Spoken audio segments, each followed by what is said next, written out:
First of all, can you please introduce yourselves to our audience? Should I go first? I'm the Yeah, eldest, so I'll go first. you were born first. You go Yeah. first. My name is Laura Tabet. I am Lebanese and French, living in London, born in New York. And along with my sister Sophie, we created Beirut Re-Store.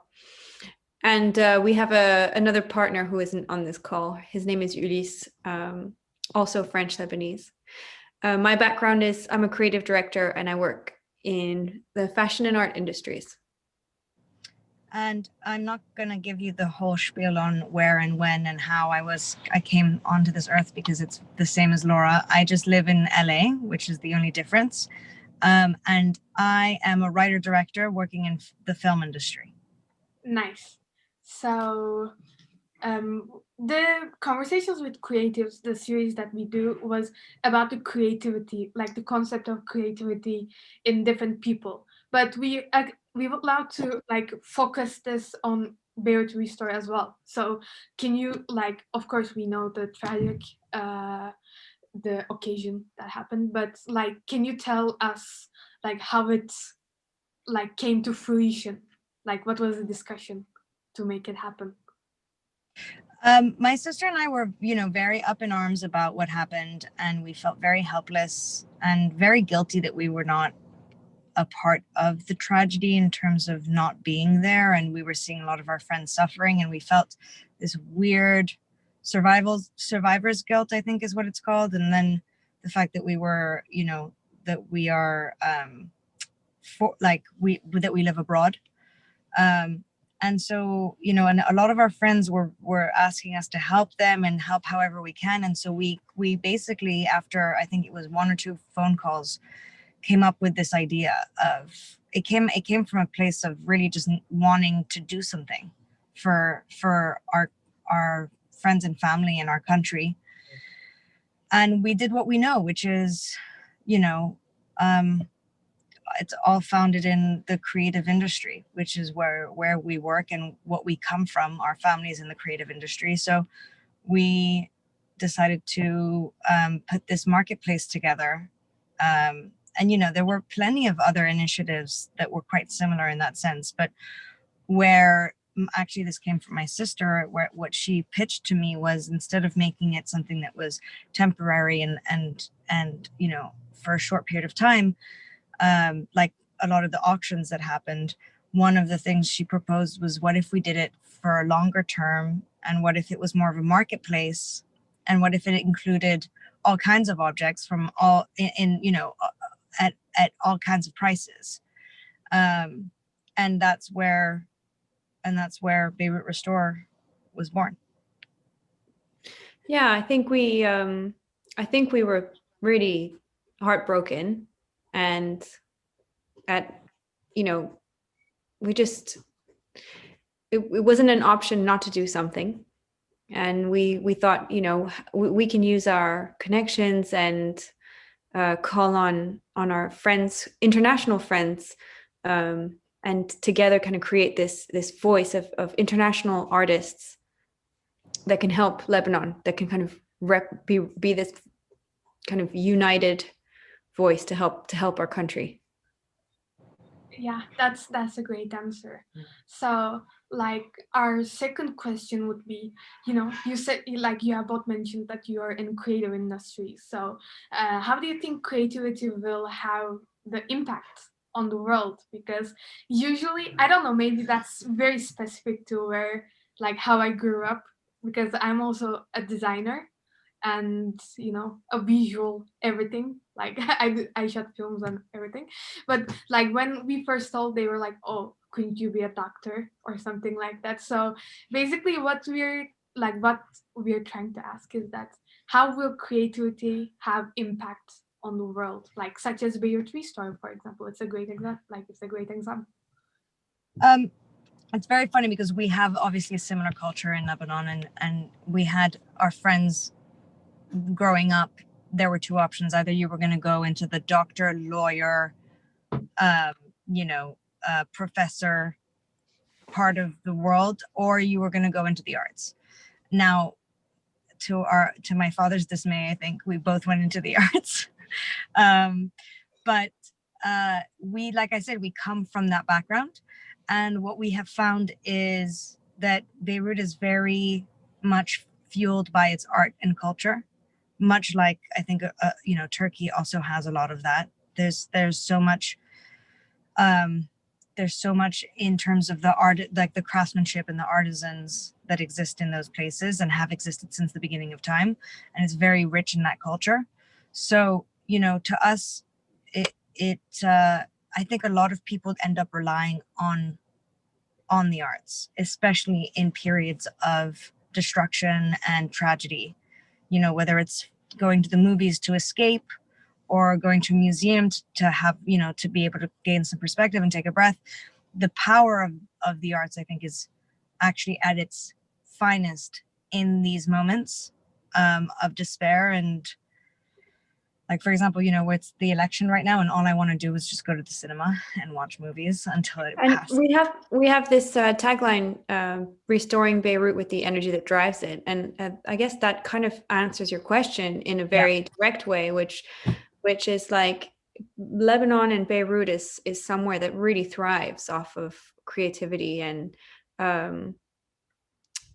we wanted to show Lebanon and show the creatives in Lebanon that there are all the other creatives internationally that are standing with them, and give them hope. And I think one of the longer term goals with Beirut Re-Store is to help, once we can help fulfill on a humanitarian aid level the sort of needs that need fulfilling, we can then move on to how can we help the creative communities. Yeah, that's a good answer. What you said right now, creativity is in the crisis, it's most needed. But how would you define how would you escape to art right now, where we can't go to a museum, we can't go to cinemas? What do you think is the outlet now? That's funny you mentioned that. We're just about to launch, in the next couple of weeks, we're planning to launch some experiences on Restore. So like a lucky dip raffle type of thing, where it's a low entry price point, maybe $15 a ticket, and the lucky winner gets an experience. And that could be a music experience, that could be a caricature drawn of you by an illustrator. It could be it could be a physical experience too. We'll just have to navigate around confinement, legally. Yeah. Also, like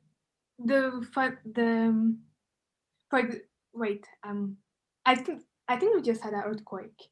Mm-hmm. Yeah, there was an earthquake here 2 days ago, which was really big. Yeah. So I'm still Just kind a tremor. Sorry? You just felt a tremor? Yeah. So I was like, but because that reminded me, like, that came with a question. Here, we had also a lot of wreckage, like, because of the earthquake. Thankfully, we're safe and everything, but there were a lot of people harmed. So my question would be, you said that you wanna do humanitarian with the creative community. Do you see Beirut Re-Store doing collaborations with other, going bigger in a sense? Oh yeah, absolutely. I think we're very collaborative and we're open to ideas. So this project came from a place of love, and it's grown organically. We haven't got a huge strategy or plan for exactly how it's going to develop, but through these conversations, we're learning and we're becoming inspired. But we called it Beirut Re-Store because really it's the type of name that you could apply to other countries. You know, if you wanted to do a Yemen Restore or a Nigeria Restore or whatever, like we could potentially expand this as you know, to help other countries, or as Beirut Restore, we could collaborate with different countries and help in different ways. Yeah, that's a really, like, maybe, I don't know if it's the right word, but I like a noble thing to do, like, for all of us. Thanks. So basically, like, our last question would be, this is more so like to each of you, aside from the Beirut Re-Store. Like, what does creativity mean to you? Like, how do you define, like, what's the importance for you? Basically, like, how do you put it in your life? That's a hard question. Like, that's a big. Yeah, I feel like you guys should give your answers first, and then what is creativity to you, mèrāk? Creativity, I think, is I think for me it's expression more than anything. I think it's almost a way of life, and it's a coping mechanism, and it's just something that I think certain people have to work for creativity and others can't help it. And I think that in my particular case, I feel like creativity comes to me quite easily, and it's become something that's fundamental. Yeah. Oh, something happened on my phone. Sorry. I like what you said, Sophie. I mean, I think we come from a family that is quite creative. We have a grandfather who's an architect and a painter, a mother who's a graphic designer, and our families are very creative. So we grew up in this environment that was just unquestionably artistic. Yeah. And I think creativity for both of us, myself included, is just inherent in a way that it's always there, and we don't even think about it as creativity. It's just The way you think. yeah. But like, I think creativity and art is slightly different. And I guess your question around creativity is I think it's there in how we think, in problem solving, in our, you know, visual expressions, in everything that we do. So Yeah, we love it. completely agree with you. It's like, even everyday life you can be creative about it. If you Yeah. do an office job, you can do something creative. It's just the way you look at things, and you either say like, okay, this is either one thing, or it can be 1,000 things. Yeah, exactly. And even Sophie, we lost you. I know. I don't know what happened. Oh, here we go. Am I back? Yeah. Yeah. Sorry about that, guys. it's fine. Here's my dog for you guys. Oh, Thank Jack. God. It just saved it. I should bring Sushi. Oh yeah. All right, then We have a cat. Like, we just adopted like him 2 days ago. Congratulations, Sushi. Yeah, Sushi. That's a good name. Yeah, That's a great name. he looks like a salmon nigiri. Like, My favorite kind of nigiri. yeah. Me too. Sushi. But cats are not so cooperative. You're not going to get him to. Yeah, so hers just like went to just like carry him here. Did you? Oh, hi. Oh, little Sushi. Little Sushi, he's so cute. No, Can you don't. introduce him to Jack? Let's see what happens. Jack can't see the screen. Yeah, you just. He's not interested either. He's not He's interested. sleeping. He's very nervous that we're not going to win the election.